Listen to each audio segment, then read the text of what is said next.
Hi guys, Breno's here again. We have the 6th of February 2026.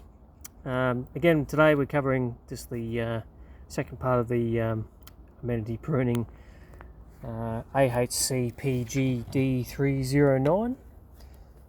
And what we've got is actually a bit of a mix of the green rocket unanimous japonicus. Green rocket is a lot easier to say in English, but I'm basically trying to get this and an English buxus, English box, which is a buxus semperviens. I'm horrible with my Latin names, but I do have it written down. So basically we've got an English box and a green rocket. There's a bit of a mix here to basically make a hedge along this wall, but these are just starting to get a bit long and tendrily. I use the word tendrily again. Basically wanted to obviously try and make this dense and, let's say, shorter. Obviously wanted this to grow a little bit higher than what it is, but to maintain its bushiness on both these plants, I want to be able to just give this a light trim to keep it nice and square and uniform, so eventually it grows into a nice square hedge. We do have some younger plants which are struggling. We've had an extreme heat wave in Adelaide over the last couple of weeks, so some of these plants are showing a bit of sign of heat stress.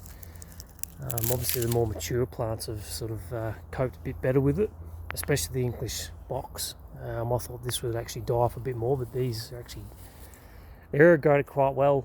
I've got a dripper line here that comes off a water tank in the corner, so they're watered for about 5 minutes every morning with a dripper line. We're in full sun here at the moment in Adelaide. This is in Adelaide Hills as well, so it's a little bit cooler up here than it is down on the flats in the city. Because this is on a wall, I'm actually on the platform ladder as we speak, holding on with dear life. To make this easy for myself and my knees and my back, I'm actually just going to trim these from up here on the ladder instead of me kneeling down and squashing the irrigation and actually sort of doing myself any damage.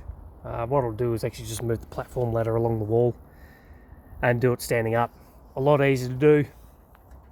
But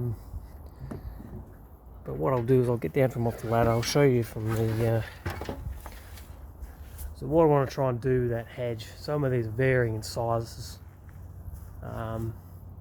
is actually get them nice and level on the top. So basically trim these lightly on the top.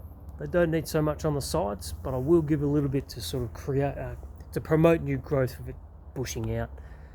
You can see some of the ones that are in the shade that planted at the same time are struggling to grow a bit taller, like the ones that see full sun.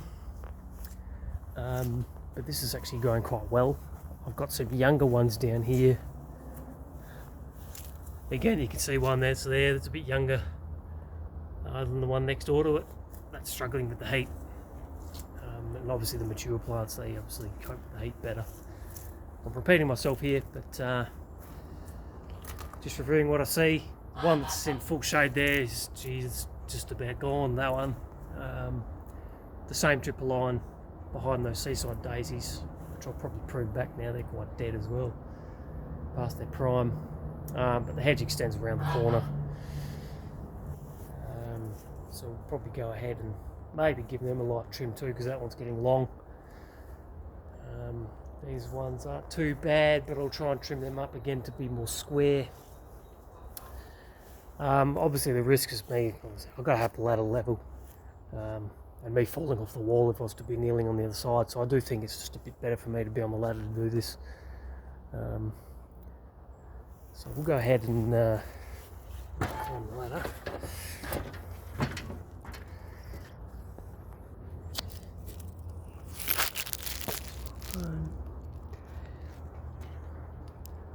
So what I've also got is,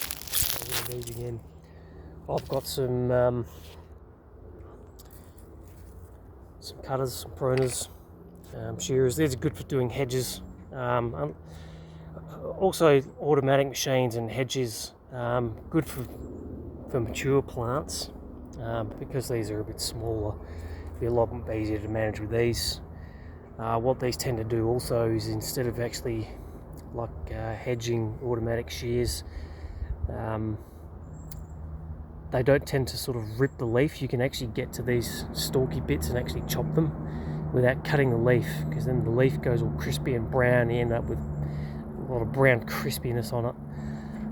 So I tend to use hand shears. Even when I'm doing topiaries, I tend to use these. They're nice and sharp. I've just sharpened these, so these are bloody sharp. So what I'm going to actually go and do is trim these now in uniform. Hopefully we can see what's going on. We can chop them. Drop these to a height.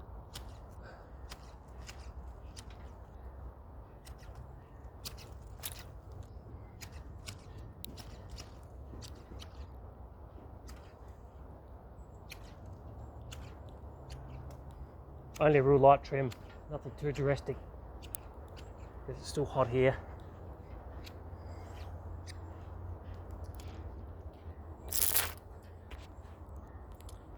That's probably basically all I'll probably need off the top. As you can see, not a lot has come off of that. That's probably all I need to do along this whole row. I'll take a little bit off the sides here that are coming out. That's not too much. Okay, we'll go ahead and do that, and I'll get back to you with the end result.